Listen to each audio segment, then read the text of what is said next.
Ross Meriam, Aiden Brier, Titan Shift versus Mono Green Tron. Nick Miller does not make the news. He just reports it. He just breaks the news. That's all he does. He did not make the format. Ross going to fall down to 17, get himself a stomping ground, suspend a search tomorrow, and away we go, like the Joker would say. Chromatic Sphere off of an Urza's Mine for Aiden.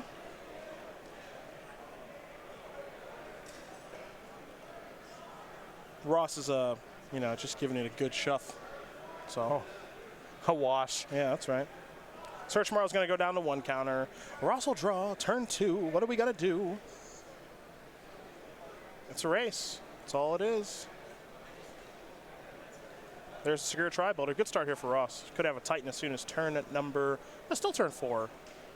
Search, land, well actually 1, 2, 3, 4, and then land is number 5, yeah. So still turn 4 Titan.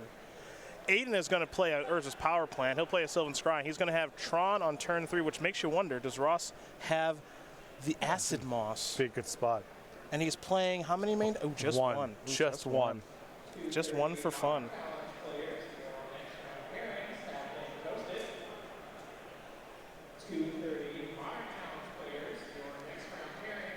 Ross electing not to sacrifice the Sakura Tri-Builder. Maybe a little bit of information being given away here. Titan Shift, it closes out a land required if you can get your opponent down to 18. So Meriam might be hoping, first of all, if he's not under any pressure to get the mana right now, you can just afford to wait a turn. But if somehow you get in 2 attacks with this Tri-Builder and you get Brier down to 18, that loosens up the requirements for what you need for a lethal Scape Shift.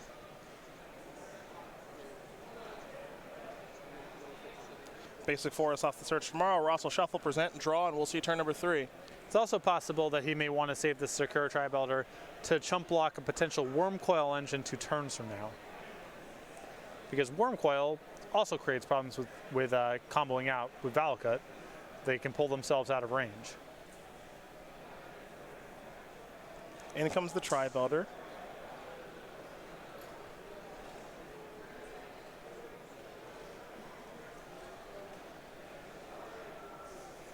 No Acid Moss. I think he would have spiked that by now. So there is your mountain. And a passing of the turn.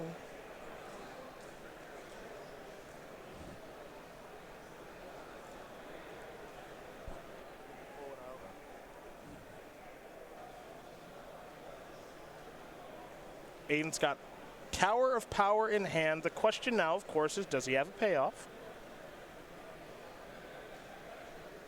Players knew coming into the weekend that Mono Green Tron was going to be popular, didn't lose anything, but a lot of decks did. And Tron was already good in the Hogak Summer format. You can ask Dominic Harvey about that. But if you're Ross, you got to be thrilled at this. It's just a couple copies of Expedition Map and no payoff here for Aiden. Really good news here for Meriam as well, I was going to say, give him the option if he wanted it of dialing up the Sakura Tri-Builder for 1 more attack to get Brier down to 18.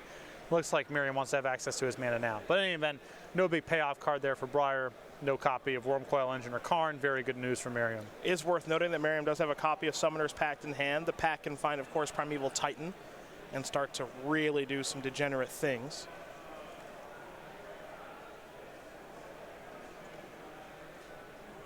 Snow-covered mountain, the weapon of choice there for Ross. Again, he is playing a main deck copy of Field of the Dead, which wants you to have different named lands on the battlefield. So Ross will draw a card. We will see him find a copy of Explore.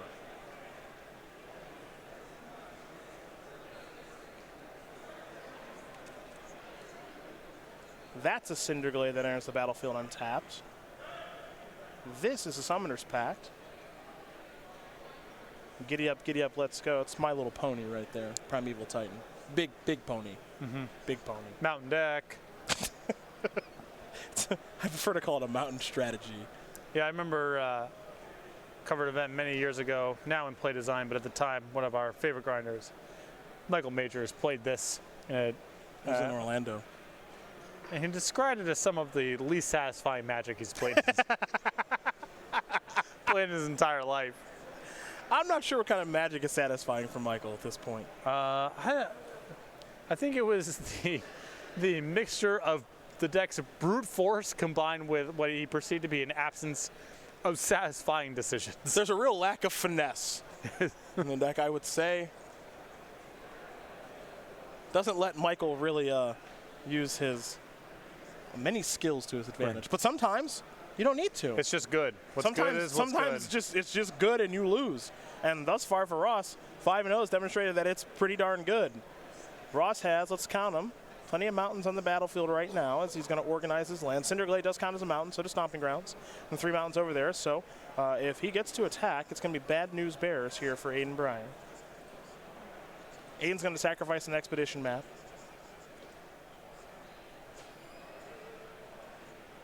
He's just trying to figure out what land he wants to get here. Plenty of options here for a Tron player, now that he already has Tron online. He might be thinking about getting a tower in the off chance that he spikes an Ulamog, the Ceaseless Hunger. There's also a Blast Zone, seems a little slow. A Ghost Quarter, seems a little slow. And a Sanctum of Ugin, which seems a little slow. So Aiden, I would recommend you draw Ulamog, the Ceaseless Hunger. You can kill Primeval Titan and Valakut that way. Wouldn't be bad. Aiden will draw. And then Meriam would have to spend a lot of his turn paying for summoners back. Absolutely. So unlikely that the next turn looks all that bad for you. Aiden has drawn a card, but I don't think there's much going on here. And if he can't kill this this Primeval Titan, Aiden will be dead. Yeah, that's just game. Yep. So I hope that he's able to do that.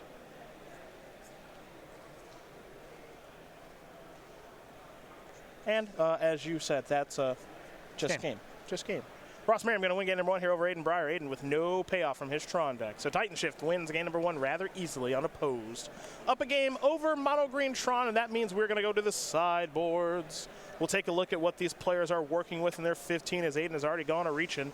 We'll start with him, our player on the right with 3 Thragtusk, 3 Veil of Summer, 2 Nature's Claim, 2 Dismember, 5 1-ofs here in Ensnaring Bridge, Trinisphere, Witchbane Orb, Mycosynth Lattice, and a Crucible Worlds, which implies that he does have Karn, the Great Creator, in his main deck. I like the copies of Thragtusk. Life gain can be good against Titan Shift, pulling yourself out of lethal range. It's, Meriam probably has some ways to break up mana in his sideboard, so a little de-emphasis on trying to play natural Tron into big plays, and more things that can operate under something like Blood Moon or even some Stone Rains. Other side of things here for Ross, he's got 3 Damping Spheres, 2 Obstinate Baloth, 2 Veil of Summer, 2 Force of Vigor, 6 1-ofs for him, a Fry, an Anger of the Gods, a Collector Oof, Reclamation Sage, Tireless Tracker, and a Beast Within. So some nice targets for the Summoners pack, but I think almost certainly we're going to see those Spheres. Well, the anti-mana measures, the Beast Within and the Damping Sphere, obviously those cards are disruptive against trying to assemble Tron. I could be talking to some of the anti-artifact stuff, the Reclamation Sage, the Collector Oof, the Force of Vigors as well. I don't mind Tireless Tracker in this matchup also. If you think the game's going to slow down a little bit, more people, both sides start spending more of their time and energy breaking up mana, Tireless Tracker can be powerful in the game that drags that sort of way. Those are the options there for both players. Game number 2 is going to be underway here in just a moment, but we want to make sure that you know about the StarCityGames.com newsletter. It's your source for Magic Gathering news. Highlights from some of our very best articles, including some now from Paulo Vitor Damaderosa, the newest member of the SCG team, and maybe a little something, this is foreshadowing, on the regular coming from Mr. Sullivan soon.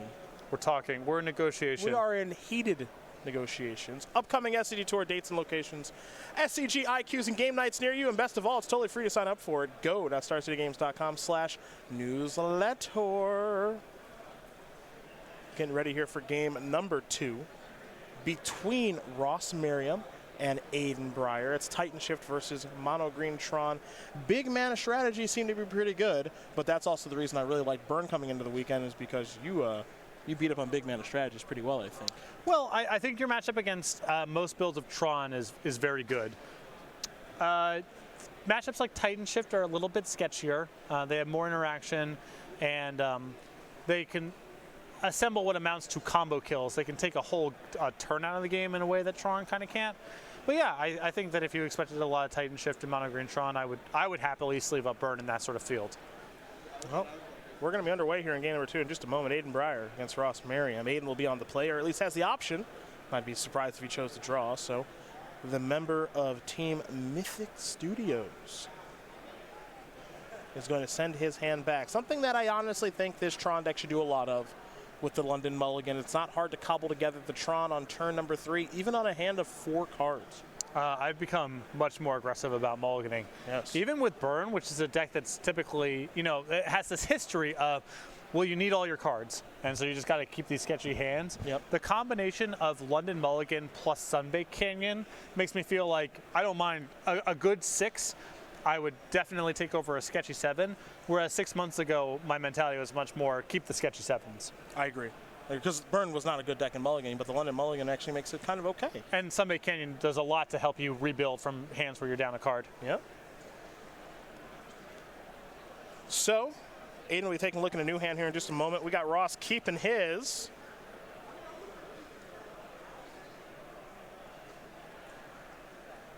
So we'll see what the youngster, number 23 on our SCD Tour leaderboard right now, can find.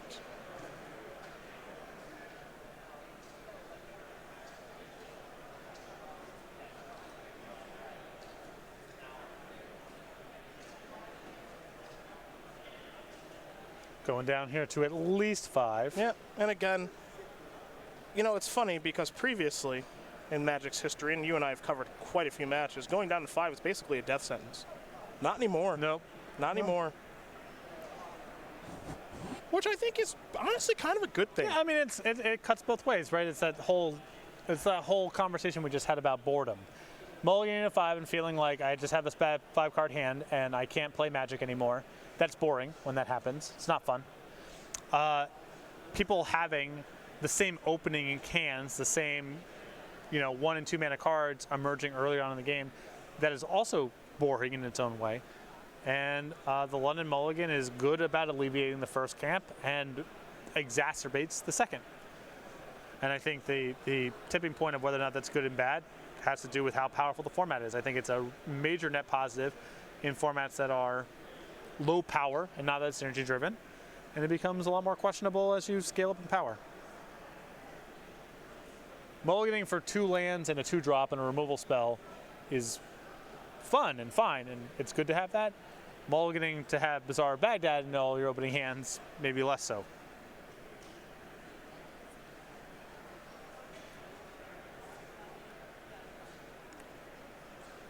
Well, we'll see what Aiden's 5-card hand will look like here. 4 now. Oh, wow, down to 4. Well, pardon me. You look away for 1 second, and all of a sudden, guys, looking at less cards. I'll tell you what.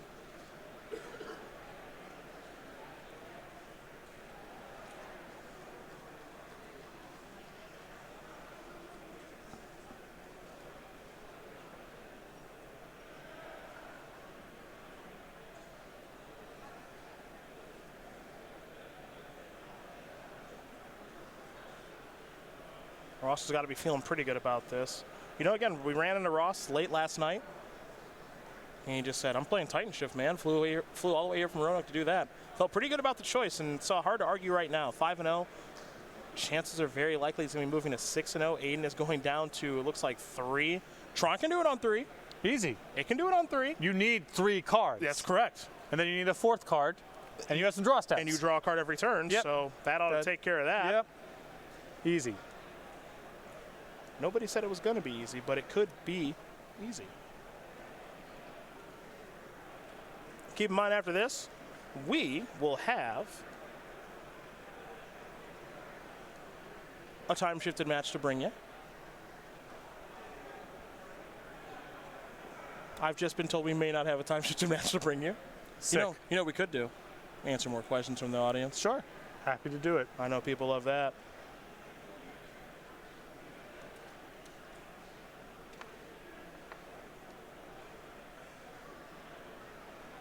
All right, Aiden. How lucky are we?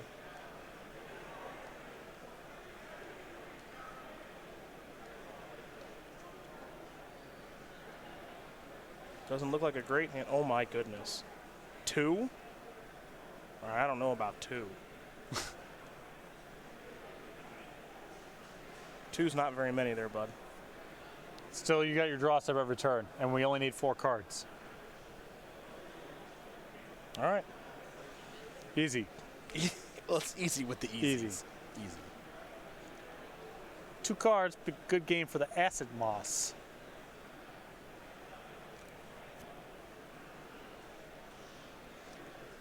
Meriam teasing me with the deck list this weekend. One Acid Moss is begging for me to ask you to be on camera the whole time. Yeah.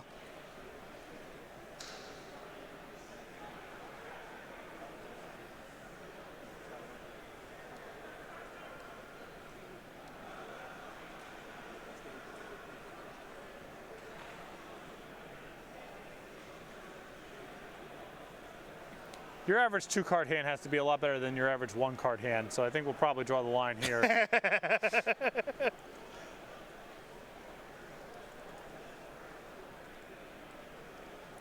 Looks like Brier mulliganed has 2 Tron pieces in hand. So, Boom. Power plant. Let's go. It's not like Ross kills on turn 3. no, he does not. So, if you're going to get lucky, 2 draw steps. 2 draw steps. Mm-hmm.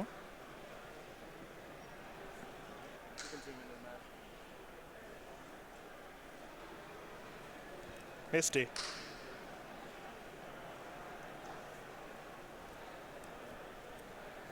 I'm here for Aiden now. Mm-hmm. Nothing personal, Ross. I'm rooting for the mold of 2. Big draw. Didn't get a good look at it. Bang. Tower of Power along with the power plant. Mm-hmm. I hope that's a mine. Peel off a Karn. We're done. Yeah, done. See? 4 cards total. 2 in the hand, 2 draw steps. Not that hard. Search and Raw going to go down to 1. Oh, the sphere. Boo. Boo. Well, that demands now a 5th card. Does. Does. At least 1 more draw step.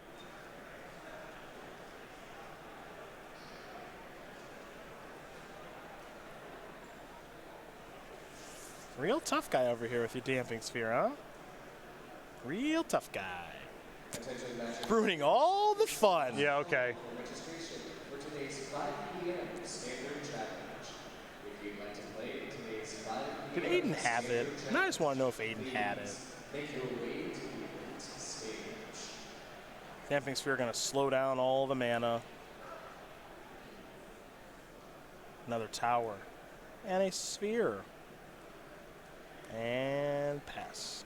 Ross will search for tomorrow. That's a mountain. Not the snow-covered variety. What mountain? Is that Arabian Nights? What is that? Beta. Oh, wow, geez. Somebody's fancy. And Ice Age snow covereds. Goodness. What's it like? Gate crash stomping ground. You're on top of it. Ross will draw. Spells will be a little more expensive now because of the sphere. Coneyard Expedition. Sheltered Thicket. Put a counter on the enchantment. Say go. Aiden will draw. On a mulligan of 2! So remember, the sphere taxes every spell beyond the first. For each spell beyond the first, it's bid. Stirrings. Yep, nothing. Yep. No extras. The first spell is like normal. Yep. And then past that, the tax goes 1, 2, 3, etc. Yes.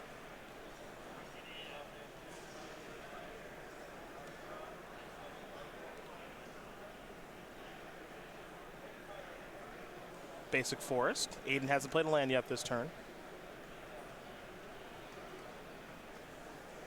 And pass. And back to Ross. Back to Ross. Oh, the Acid Moss? Oh, yeah. Oh. Oh, yeah. You know what? Also, trigger landfall. That's right. That's right. You see every angle there, partner. Dial it up. Bang! That even bring a smile to Ross's cold, dead hearts. Get a Cinder Glade. Yeah. There you go. There it is. I was worried you were close to taking a game action over there. Oh, a little O-Stone. All right, 2 lands away from doing that. We're going to head back over to Ross now. Ross with a Sakura Tri-Belder, a couple copies of Summoner's Packs. Another Sakura Tri-Belder. We'll sack the Tri-Belder. Well, we'll play the Tri-Belder first. Not going to sack it just yet, I don't think. This Tri-Belder is going to cost a little more because the Damping Sphere, Kanyard Expedition will be sacrificed here at some point. But we head back over to Aiden, and just a passing of the turn. Ross will sacrifice 1 Tri-Belder. We'll also show a copy of Summoner's Pact to go get Primeval Titan, and we're all done, folks. Ross Meriam is going to win this game and match here over Aiden Brier, 2 games to 0.